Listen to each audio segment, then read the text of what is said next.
buat uji materi, tapi tolong jangan dipertanyain ya. Nanti yang jawab orang lain lah. Soalnya saya benar-benar nggak ada ilmu di bidang ini. Saya cuma mau menyampaikan apa yang pernah saya dengar dan yang seingat saya. Jadi kalau pasti ada salahnya, tolong dinasehati. Karena agama ini isinya cuma nasihat, saling menasehati.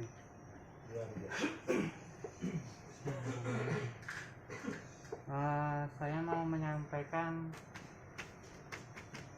amalan yang paling dicintai oleh Allah Subhanahu wa Ta'ala.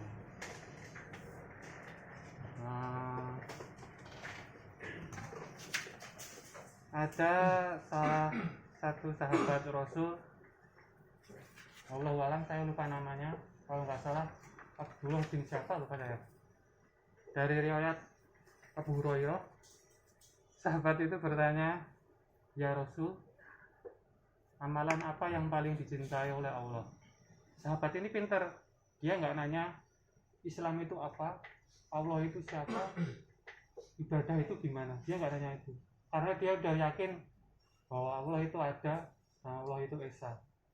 Maka dia bertanya, amalan apa yang paling dicintai oleh Allah? Pertama, sholatan awal utiha, sholat di awal waktu. Hayya 'alas sholat, hayya 'alas sholat. Mungkin itu suara muazin, tapi sebenarnya itu adalah suara perintah dari Allah yang disampaikan dari muazin. Ayo sholat, ayo sholat. Rasul pernah berkata,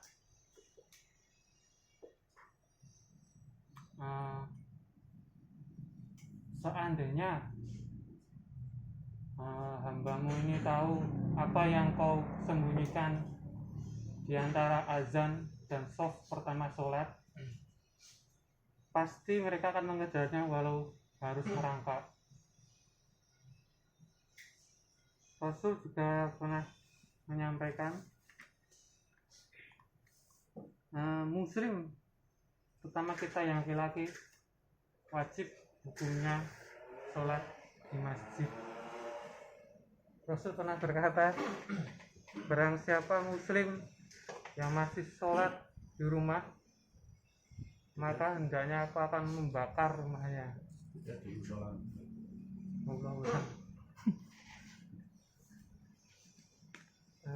Apa ya? Bir wali daya, berbakti pada kedua orang tua.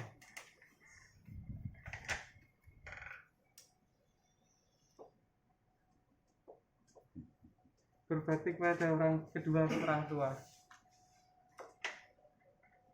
Ada meminta izin pada Rasul, ya Rasul, aku ingin mendapatkan surga yang paling tinggi, yaitu dengan cara ikut berjihad. Lalu Rasul bertanya, apakah kedua orang tua masih ada? Ya. Kalau begitu pulanglah, kejarlah surga yang paling indah. Kedua orang tua itu adalah surga yang paling indah.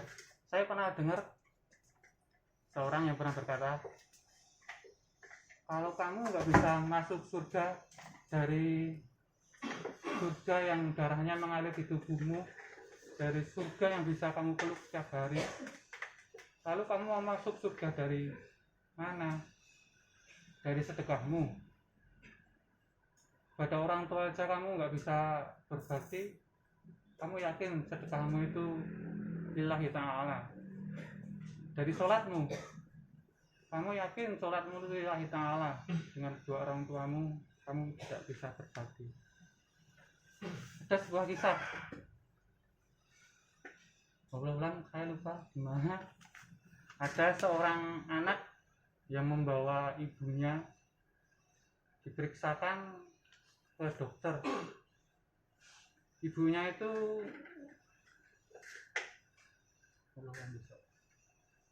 gangguan jiwa.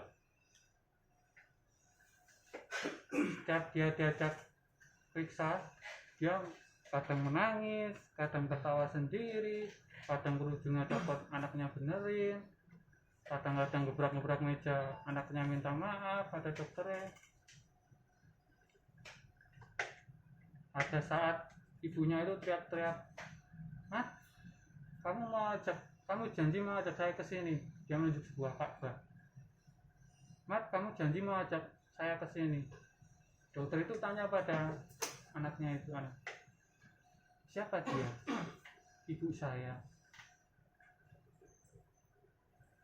"Sejak kapan ibumu gangguan jiwa seperti ini?"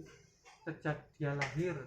"Loh, bagaimana kamu bisa lahir kok kalau ibumu gangguan jiwa kayak gini?" "Ya, dulu kakekku memaksa nikah ibu saya. Seminggu menikah diceraikan sama suaminya, lalu lahirlah saya." "Loh, kenapa kamu berbakti kalau ibumu aja nggak kenal siapa kamu, nggak tahu siapa kamu, berpikir kamu aja juga enggak, kenapa kamu mau merawatnya?" "Iya, dia nggak tahu aku, tapi Allah tahu dia ibuku." Jadi yang nyuruh kita berbakti itu bukan karena orang tua kita atau karena ibu bapak kita yang nyuruh, tapi itu adalah Allah yang nyuruh kita. Walaupun bapak ibu kita nggak tahu, tetap kita harus berbakti kepada beliau. Ada juga sebuah kisah sahabat Rasul mau hijrah ke Madinah. "Ya Rasul, aku ingin bersamamu. Aku udah izin kedua orang tua," sampai membuatnya menangis. Lalu Rasul berkata, "Pulanglah, buat kedua orang tuamu tertawa sebagaimana kau membuat dia menangis." Ada juga kisah seorang yang menggendong ibunya sambil melantunkan syair-syair saat umroh. Dia bertanya kepada Khalifah saat itu. Khalifah saat itu nggak salah Umar bin Khattab. Dia bertanya pada Khalifah, "Ya Khalifah, saya itu adalah kendaraan buat ibuku. Makan beliau saya suapin, mana-mana saya gendong, bersih-bersih saya yang bersihin." Lalu dia bertanya, "Apakah saya sudah membalas kebaikan ibu saya?" Sayyidina Umar berkata, "Naam, enggak. Satu kali ngedenya ibu kamu aja belum bisa kamu balas, apalagi yang lainnya. Ibumu saat dulu merawat kamu berharap kamu bisa hidup, melanjutkan hidup, sedangkan kamu saat ini merawat dia pasti berharap yang terbaik buat dia, yaitu mati."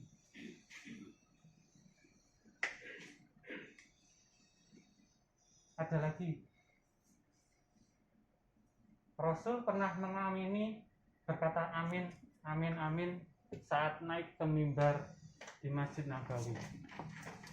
Lalu ada seorang sahabat bertanya, "Ya Rasul, kenapa engkau amin?"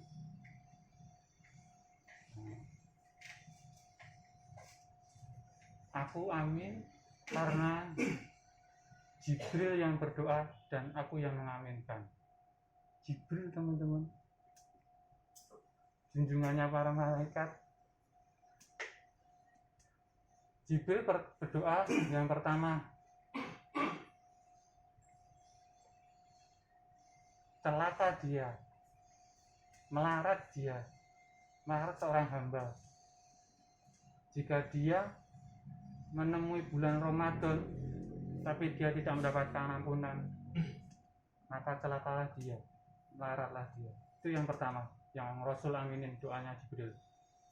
Yang kedua, celakalah dia, melaratlah hamba.